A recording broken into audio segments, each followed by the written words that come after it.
इकट्ठा किया, अपना एक अलग दल बना लिया, ऐसा नहीं था।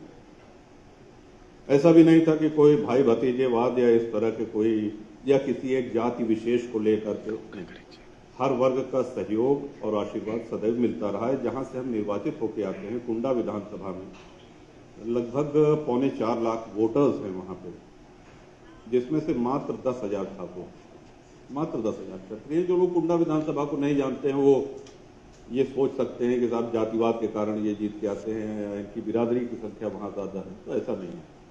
हर वर्ग जाति का आशीर्वाद मिलता है और सबको साथ लेकर के चलने में विश्वास है। यही बात तो आज मौजूदा योगी जी की सरकार भी कहती है, सबको साथ लेकर चल रहे हैं, तो उनके साथ चलने का विचार नहीं है?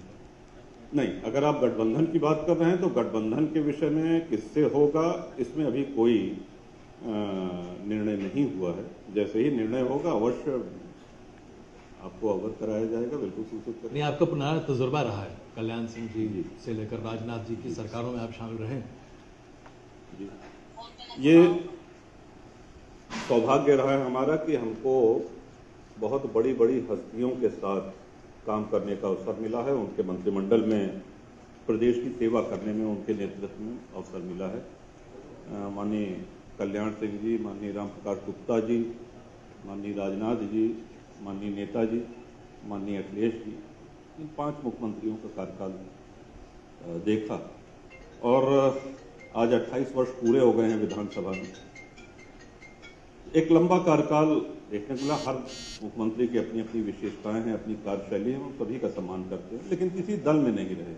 हमने चुनाव सदैव इंडिपेंडेंट ही लड़ा, निर्दलीय ही लड़ा। बगल की सीट है बाबागंज विधानसभा, वहां से 5वीं बार विनोद सरोज वो विधायक हैं, 2 बार उनके पिताजी रहे, तीसरी बार वो स्वयं है। तो जनता का आशीर्वाद मिलता रहा है और विधानसभा में एक लंबा कार्यकाल बिताने के बाद अनुभव हो गया है। बहुत से बड़ी शख्सियत, बहुत बड़े व्यक्तित्वों के साथ काम करके उनसे कुछ सीखने का प्रयास वो जारी रहता है। राजू भैया, अब अगर हम योगी जी की बात करें तो उनकी सरकार का एक पंच लाइन है, हम किसी भी ऐसे व्यक्ति को जो कि बहुत ज़्यादा अपने दबंगई या उस चरित्र के नाम पर जाने जाते हैं, उनको हम चलने नहीं देते। ये बुलडोज़र की सरकार है। आपको लगता है बुलडोज़र की सरकार है? और अगर ऐसी सरकार रही तो फिर वो तमाम लोग जो अपनी रॉबिन हुड छवि के आधार पर चुने जाते रहे हैं, उनके लिए मुश्किल हो जाएगी? देखिए, बुलडोजर की अगर आप बात करें तो आम जनता में ये पसंद किया जाए, ये भी देखने को मिला है। मिक्स्ड रिव्यूज आते हैं, मिली जुली प्रतिक्रियाएं होती हैं, लेकिन ज्यादातर लोग ये मानते हैं कि साहब अपराधियों के खिलाफ ये सरकार कार्रवाई कर रही है। ऐसा जो आम जनता में चर्चा है। क्योंकि हम भारतीय जनता पार्टी के सदस्य नहीं है या किसी पार्टी के सदस्य नहीं, तो कौन बेहतर इस पे निर्णय दे, वो तो भाजपा का कोई वरिष्ठ नेता हो वही आपको बता सकते हैं जी। लेकिन इतना अवश्य है कि अपराध के प्रति सरकार कोई भी हो, 0 टॉलरेंस होना चाहिए जनहित में। और ये दिख रहा है आपको इस सरकार में? काफी हद तक। अब चूंकि आपने अखिलेश जी का भी जिक्र किया तो मुझे ये पूछना लाजमी बनता है, क्योंकि उनकी सरकार के समय ये जुमला बड़ा चर्चित था, जंगल राज। नहीं, देखिए, कोई भी मुख्यमंत्री रहे, कोई भी सरकार रहे, कोई मुख्यमंत्री नहीं चाहेंगे कि हमारे सरकार में, हमारे कार्यकाल में दंगे हों, अराजकता फैले या विद्वेष फैले। कार्यशैली अलग हो सकती है, उन प्रकरण से निपटने का तरीका सबका अलग हो सकता है, और जो सरकार होती है वो चर्चा में रहती है। आज आप योगी जी की चर्चा कर रहे हैं तो ठीक है, और हर सरकार अपने अपने कार्यकाल में अपराधियों के खिलाफ कार्रवाई करती रही। योगी जी का एक लफ्ज बहुत चर्चा में रहा और उसको लेकर विपक्ष ने भी उन्होंने बहुत घेरने की कोशिश की। मैं चाहता हूं कि आप उस पर अपनी प्रतिक्रिया दें। हम ठोक देंगे, ये शब्द एक तरह से जैसे ही किसी भी अपराधी के तौर पर सामने आया, उनके साथ चिपका दिया गया और विरोधियों ने बहुत इस बारे में खींचने की। उनका कोई बयान हमने ऐसा नहीं सुना कि हम ठोक देंगे जी, हमने नहीं सुना। लेकिन अगर ये संस्कृति है तो क्या आपको पसंद है? नहीं, हमको नहीं लगता कि उन्होंने ऐसा कहा होगा, ना हमने सुना है, और ऐसी संस्कृति भी नहीं होनी चाहिए। तो क्या आज आपको लगता है कि जिस तरह से अपराधियों के खिलाफ या तथाकथित तौर पर आपने बाहुबली शब्द अपने लिए मना किया, लेकिन अगर मैं ये कहूं कि तथाकथित बाहुबलियों के खिलाफ इस तरह की कार्रवाई होती है तो सरकार बिल्कुल सही कर रही है और लोगों को इसमें भरोसा बढ़ेगा। देखिए, जब आप अपराध की बात करते हैं तो एक चीज उसमें हम और जोड़ना चाहेंगे कि एक होता है ऑर्गेनाइज्ड क्राइम, या अपराध के माध्यम से धनार्जन करना या उसको अपनी जीविका बना लेना, उसको अपनी जीवन शैली बना लेना। कई बार ऐसा होता है कि खेत के झगड़े में, मुकदमेबाजी के झगड़े में गांव के ही दो पड़ोसी आपस में भिड़ जाते हैं, लाठी डंडा चलते हैं, गोली तक चल जाती है। उसमें उन अपराधों को कहने के लिए वो भी अपराध है, लेकिन उनको समाज एक दूसरी दृष्टि से देखता है। उदाहरण के लिए जी, मान लीजिए खेत का झगड़ा है, आमतौर पर हम लोग ऐसे अपराधों का रोज पाला पड़ता है, सुलह समझौता का प्रयास होता है, उनको समाधान करने का प्रयास किया जाता है। तो टेक्निकली अगर किसी ने मारपीट करी है या गोली चलाई है, दोनों तरफ से गोलियां चली हैं, लोग घायल हुए हैं, तो वो भी अपराधी है, लेकिन समाज उनको दूसरी दृष्टि से देखता है। हाँ, कोई भूमाफिया है, कहीं जमीन कब्जा कर रहा है, या दो लोग का जमीन का आप कूद पड़े साहब ले आओ, हमारा हिस्सा कहाँ है, वो एक धनार्जन के लिए जो अपराध होता है वो दूसरा है। तो ये दूसरा वाला अपराध जो है, देखिए पहला वाला तो नहीं रोका जा सकता, जो सच्चाई घरेलू विवाद हैं, डांड मेड़ के झगड़े हैं, खेती का विवाद है, ये सब चलता रहेगा जब से सृष्टि रही है, और जब तक रहेगी तब तक ये चलता रहेगा। लेकिन हाँ, दूसरे तरह के जो अपराध जीवी वर्ग है उसके खिलाफ कार्रवाई करके उनको शांत कराया जा सकता है, उनको ध्वस्त कराया जा सकता है, और उसका जनता स्वागत भी करेगी। आपने जो पहला विवरण दिया वो हर वो व्यक्ति जिसके खुद की अपनी जमीन है और जो कृषि क्षेत्र से जुड़ा है वो उससे आइडेंटिफाई कर सकता है जी। लेकिन जो दूसरा आपने उदाहरण दिया जी, उसमें क्या आप मुख्तार अंसारी साहब को, अशोक साहब को रखेंगे? हम किसी का नाम नहीं लेना चाहेंगे जी, किसी का नाम लेकर के वो नहीं, एक जनरल आइडिया हमने आपके सामने रखा कि मोटा मोटा एक अपराधी वो होता है जो उसी पे आधारित रहता है, उसका दाल रोटी, उसकी जीविका, उसकी गाड़ी, उसका बंगला, वो सब अपराध की ही कमाई होती है। और दूसरा होता है कि मजबूरी में, मान लीजिए फौजदारी में किसी के पिता की हत्या हो गई, पिता के हत्या के बदला लेने के लिए उसने किया, उसने भी 302 किया, लेकिन समाज उसको उतना बुरा नहीं मानता। तो अगर मैं इसमें आपसे ये पूछूं, जैसे हम लोग के एक ट्रैफिक का चालान दिया जाता है तो बहुत हालत खराब रहती है, आपके ऊपर 47 मामले, मैं पढ़ रहा था, मुझे लगा 47 मामले आपको, आप सोते कैसे सर? हम नहीं, बहुत अच्छी नींद आती है, लेकिन इसमें फिर एक सुधार करा दें। मायावती जी के सरकार में ही सारे मामले कायम हुए जी, और वो मामले कोर्ट से, अदालत से छूटे। आज की तारीख में हमारे ऊपर एक मामला है सिर्फ, वो भी धरना का, प्रदर्शन करने का। न्यायालय से मामले में हम बरी हुए हैं। जैसे आपको एक बहुचर्चित धारा का नाम पोटा, सभी लोगों ने सुना होगा। पोटा के विषय में एक भ्रांति है कि आदरणीय नेताजी ने समाजवादी पार्टी की सरकार बनने के बाद उसको वापस लिया। आज मौका मिला है, आपके चैनल के माध्यम से हम बताना चाहेंगे कि वो ट्रायल में हम बरी हुए हैं, और इतना ही नहीं, अदर स्टेट में ट्रायल हुआ, दूसरे स्टेट में ट्रायल हुआ, और उसमें हम बरी हुए हैं, जो हमारे लिए खुशी की बात है, प्रसन्नता की बात है। हमने पूरा प्रोसीजर फॉलो किया। यहाँ से मुकदमा जबलपुर मध्य प्रदेश ट्रांसफर हुआ, वहाँ के हाई कोर्ट में, और वहाँ से फिर बरी हुए। तो ये जो एक आपकी छवि बनाई जाती है, या आप सभी के बहुत सारे ऐसे नेता हैं जिनकी छवि बनाई जाती है, क्या इसका राजनीतिक लाभ होता है? क्योंकि देखिए, ये समझना भी बड़ा आवश्यक है, क्योंकि बहुत सारे राजनीतिक दल इस छवि को इनकैश भी करते हैं। नहीं, देखें, आपने छवि एक बात कही, आपके मन में क्या हमारी छवि है हम नहीं कह सकते हैं, लेकिन जिनकी हम सेवा करते हैं, या जहाँ से चुन के आते हैं, या जिनसे हम इंटरेक्ट करते हैं, या जहाँ का काम करते हैं, और एक मंत्री के रूप में जो दायित्व विभिन्न सरकारों ने हमको दिए, उसमें हमारा रिपोर्ट कार्ड, हमारा प्रदर्शन अच्छा रहा, कार्यकाल बेदाग रहा।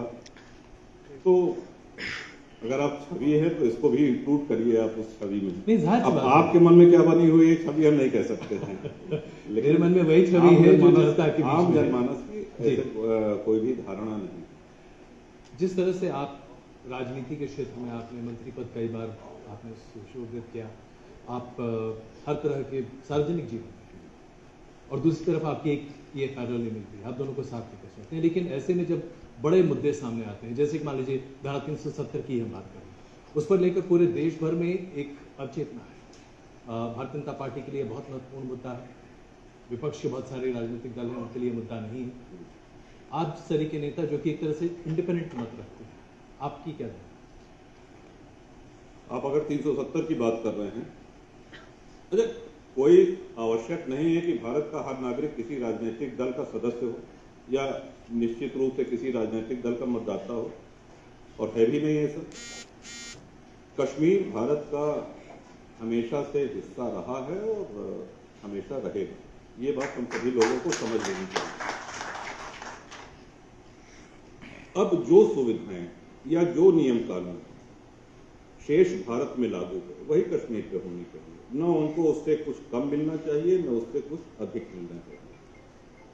जहां तक दलितों के अधिकार की अगर आप बात करें तो बहुत कम लोगों को ये जानकारी होगी कि 370 हटने तक वहां दलितों को, जो कि पंजाब, गुरदासपुर और अन्य क्षेत्रों से वहां सिर्फ सफाई कर्मी के रूप में बुलाए गए थे, उनको सिर्फ ये काम दिया गया था कि तुमको मैला ढोना है, और कितना भी पढ़ लिख जाओ तुमको यहाँ की नागरिकता नहीं मिलेगी, कोई दूसरी सरकारी सेवा नहीं मिलेगी, तुम्हारी औलादों को भी यही करना पड़ेगा, जो कि हमारे विचार से बहुत अमानवीय है। किसी राजनीतिक दल ने क्यों नहीं इसको उठाया, क्यों नहीं ये बात चर्चा में आई, ये एक अलग विषय।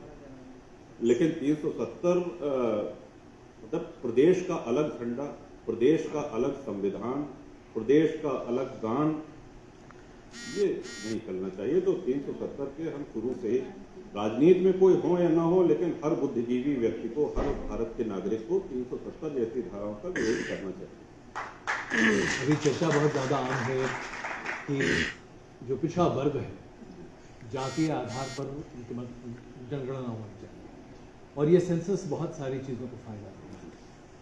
क्या आप इसके साथ सहमत हैं या आप इसके विमुख हैं? नहीं, हो जाए उसमें कोई दिक्कत नहीं है, लेकिन एक और चीज हम आपके ध्यान में और इंडिया टीवी के माध्यम से सभी सम्मानित दर्शकों के ध्यान दिलाना चाहेंगे। आरक्षण पे प्राय चर्चा होती रहती है, लेकिन क्या आरक्षण का लाभ सही पात्र व्यक्ति को मिल पा रहा है? आदरणीय बाबा साहब ने जब आरक्षण का एक संरचना, एक कल्पना की थी, उनका उद्देश्य, उनका लक्ष्य ये था कि अंतिम पायदान पे खड़े हुए व्यक्ति को इसका लाभ मिले और वो शेष समाज के बराबर आकर के खड़ा हो सके। अब क्या होता है कि सिर्फ बिरादरी देखी जाती है। दलित आईएएस का बेटा वो आईएएस होता है, दलित आईपीएस का बेटा आईपीएस होता है, आमतौर पे ऐसा देखा जाता है। और जो मलिन बस्ती में रहने वाला असली गरीब दलित है वो जहां का तहां आज भी है। तो आरक्षण की रोशनी जो उनके लिए एक परिकल्पना थी बाबा साहब अम्बेडकर की, उस व्यक्ति को छू नहीं पा रही है, उस व्यक्ति के जीवन को प्रकाशित नहीं कर पा रही है। तो अगर कभी हम इस स्तर पे हुए कि एक संशोधन इसमें कर सकते, तो ये निश्चित रूप से, जैसे एक मीटिंग में गए हम लोग, एक सभा में गए, तो उसमें शैलेंद्र कुमार जी हमारे पार्टी के महासचिव हैं, दलित हैं, 3 बार के सांसद रहे हैं, तो हमने ऐसे ही कहा कि इनके बेटे को क्या जरूरत है आरक्षण की। तो सही बात है, वो आरक्षण उन्हीं बिरादरी में किसी और पात्र व्यक्ति को मिलना चाहिए। तो ये हमारा मानना रहा है कि आरक्षण के पीछे जो मूल भावना है वो है कि जो पिछड़े हैं, जो दलित हैं, जो वंचित हैं, उनको आप आगे ले आकर के और शेष समाज के समकक्ष ले आकर के खड़ा करें। और दुर्भाग्य से होता ये रहा है कि अफसरशाही इस पर पूरी तरीके से हावी है और इसका लाभ अफसरशाही के पुत्रों तक ही सीमित रह गया अधिकांश। अभी जो क्रीमी लेयर का जो प्रोविजन बना हुआ है, ये भी एक तरह से वही है। तो अगर आपकी इस बात को आइसोलेशन में कोई समझे, जो कि टीवी की भाषा में कहते हैं बाइट जी, तो ये निकाला जाए तो ऐसा संदर्भ बनेगा कि आप शायद आरक्षण को पसंद तो करते हैं लेकिन ज्यादातर नापसंद करते हैं। नहीं, बिल्कुल तो यही मैं क्लैरिफाई करना चाहता हूं जी। हम उसको अगर न समझ में आया हो या कोई नहीं, मैं कह रहा हूं अगर आप आइसोलेशन वक्तव्य से कोई भ्रांति हो रही हो तो हम पुनः स्पष्ट करना चाहेंगे जी। हमने ये कहा कि आरक्षण की रोशनी, आरक्षण का लाभ जहां तक पहुंचना चाहिए, जिन लोगों तक पहुंचना चाहिए, वहां नहीं पहुंच पा रहा है। और अफसरशाही और उनके पुत्र या बड़े राजनेता या संपन्न व्यक्ति, मान लीजिए आप कोई दलित व्यक्ति आईएएस है तो वो सक्षम है, वो अपने बेटे को पढ़ा सकता है, लिखा सकता है, विदेश तक भेज सकता है और भेजते भी हैं लोग। तो उनका पुत्र किसी तरह से वंचित नहीं है। आरक्षण बना है वंचितों के लिए, जो उपेक्षित हैं, वंचित हैं, जिनके पास संसाधन नहीं है, उनको आगे बढ़ाने के लिए, उनको ऊपर उठाने के लिए। हम सभी लोग गांव देहात से ताल्लुक रखते हैं, संबंध रखते हैं। अगर आप ढूंढने लगिए तो शायद ही किसी मलिन बस्ती में, किसी दलित बस्ती में आपको कोई IAS या IPS मिलेगा वहां का रहने वाला। ये हमारा कहना।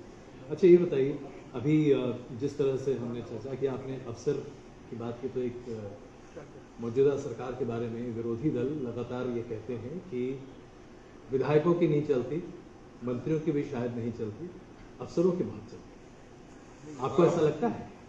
अब ये साहब आप सत्ता पक्ष के विधायकों से पूछते तो वो ज्यादा नहीं, आप बाहर हैं। देखिए, हम सत्ता पक्ष के विधायक नहीं हैं, हम विपक्ष के विधायक हैं। सकारात्मक विपक्ष का निर्वहन हमने किया है। जहां आलोचना करनी चाहिए, जहां बोलना चाहिए, वहां बोलते हैं।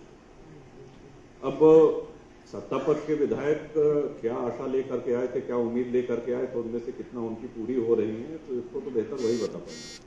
लेकिन अभी आपको मौजूदा परिवेश में ये दिखता है कि जो एडमिनिस्ट्रेशन है वो योगी जी के नेतृत्व में, जैसा कि आपने कहा, कम से कम अपराध के मामले में सही चल रहा है।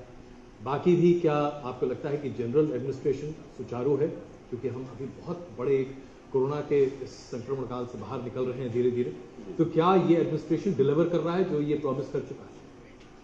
इस कोरोना काल में डॉक्टर्स ने, और डॉक्टर से लेकर के सफाई कर्मियों तक, सबका हम सभी लोगों को आभारी होना चाहिए, जो अपनी जान दांव पे लगा करके और उन्होंने कोविड के खिलाफ एक लड़ाई लड़ी। और ऐसी महामारी की किसी ने कल्पना भी नहीं करी थी। ईश्वर करे कि ये दोबारा कभी हम लोगों को देखना न पड़े या हमारी आने वाली नस्लों को न देखनी पड़े।